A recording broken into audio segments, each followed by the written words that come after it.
இந்த உலகத்துக்கு வந்ததுல இருந்து நான் பாக்குறேன், மனுஷனா கண்ட கோயில், அதுல மனுஷனா செஞ்சு வச்ச சிலை, மனுஷன் கண்டுபிடிச்ச கற்பூரம், அதோட மனுஷனே செஞ்ச மணி, அதை எடுத்து ஆட்டிட்டு மனுஷனே உருவாக்குற மந்திரத்தை சொல்லி கடவுளே இதை தீர்த்து வைக்க சொன்னா எப்படிப்பா தீர்த்து வைக்க முடியும்?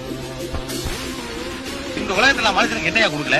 ஆகாசத்தை கொடுத்தேன், நீரை கொடுத்தேன், நெருப்பை கொடுத்தேன், காத்த கொடுத்தேன், ஏன் காய்கறிகளை கொடுத்தேன், மரவகைகளை கொடுத்தேன், இதையெல்லாம் ரசிக்க கண்ணை கொடுத்தேன், காதை கொடுத்தேன், மூக்க கொடுத்தேன், உழைச்சி சம்பாதிக்கிற 2 கைகளை கொடுத்தேன். இதையெல்லாம் பயன்படுத்திருக்கோம். இதனால ஏதாவது பிரச்சனை வந்தா தீர்க்கிறதுனா மூளையவே கொடுத்தேன். அந்த மூளையை உபயோகப்படுத்துறதே கிடையாது. கடவுளே என் பிரச்சனை தீர்த்து வைத்து நான் எப்படி தீர்க்க முடியும்?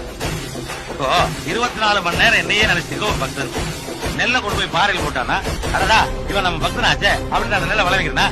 உன்ன மாதிரி கடவுள் இல்ல இல்லன்னு சொல்லிட்டு ஒரு நாத்திகன் நெல்லை கொண்டு போய் வயல்ல போட்டானா, இவன் எப்ப பார்த்தாலும் நம்ம திட்டு இருக்கானே அப்படின்னு அந்த நெல்லை விளைவிக்காம தடுக்கிறதா? இல்லையே. அங்க விளைவிக்கிறதும் இல்ல, இங்க தடுக்கிறதும் இல்ல.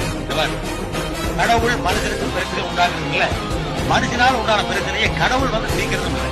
இவன் பிரச்சனை இவனே தீர்த்தானா? கடவுளுக்கே வேலை இல்ல ராஜா. அப்புறம் சும்மா கிடக்கிற கோயிலையெல்லாம் பாலிடெக்னிக் காலேஜில் மாத்தி படிக்க வச்சா அறிவாளியாவது உருவாவா? என்ன புரியுதா?